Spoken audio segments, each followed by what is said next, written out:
Why did Russia fail in the war with Ukraine despite the huge difference in capabilities?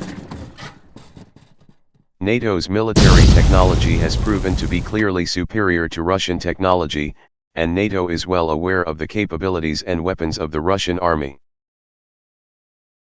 NATO was able, by providing Ukraine with limited types of weapons with intelligence support and satellite imagery, to enable the weaker Ukrainian army to stop the advance of the Russian army and inflict heavy losses on it, and even recover a number of areas from it.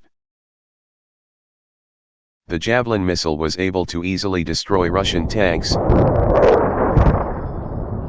including number of T-90 tanks.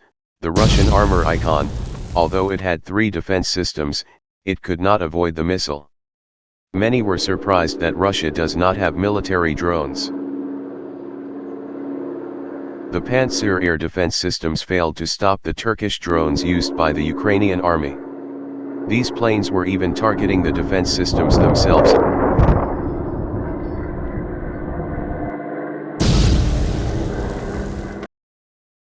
Russian forces are blind in the combat zones, as if they did not possess intelligence information or photos from satellites, even as if Russia did not possess spy satellites at all.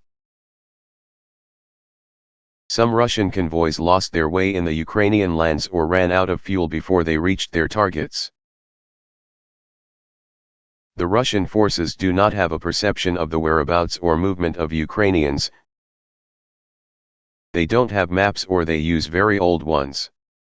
Russia could not impose absolute control over the Ukrainian airspace nor provide adequate air support for ground troops, and there was no clear presence of the Su-35, the most famous Russian aircraft, or the role of the long-range S-300 and S-400 systems. Even the best Russian helicopters faced resistance and some of them were shot down.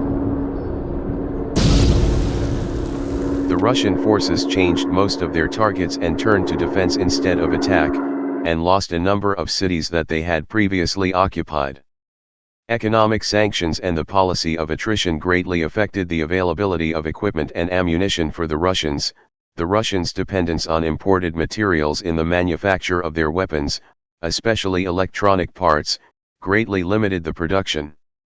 Isn't it strange that an army that claims to be ready to fight NATO relies on materials imported from NATO countries to manufacture its weapons?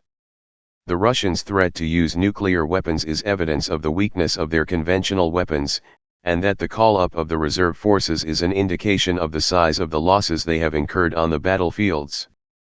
The battles proved the efficiency of Western weapons in inflicting losses on Russian equipment, but they did not clarify the capabilities of Western equipment in confronting Russian missiles, nor what would happen in the event of a direct air or ground confrontation between the equipment of the two parties. Opinion leans strongly towards Western supremacy. Both sides will fight more battles on the ground, which will mean more loss of life and property in a war that could have been avoided. NATO has diagnosed the weakness and lack of Russian weapons stockpiles since the fighting began, after the Russians resorted to the use of unguided bombs from aircraft. The use of hypersonic missiles against targets that do not require such missiles indicates a lack in their stock of conventional missiles. The Russians failed to control the capital Kiev, and impose a government change in Ukraine, despite their use of a large number of armored vehicles, which they lost most of them.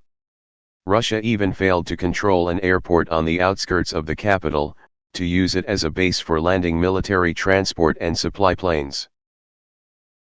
The Ukrainians were able to strike strategic bases 500 kilometers inside Russia with drones, avoiding the Russian defenses, and they destroyed the Moskva cruiser, one of the most important pieces in the Russian Navy. The large number of deaths of the Russian army and the amount of the losses in equipment showed the weakness of this army and the great exaggeration of its capabilities. The NATO is increasing its support to Ukraine both in quantity and quality, which may mean more aggressive war in the coming period. Follow this channel. From here and there.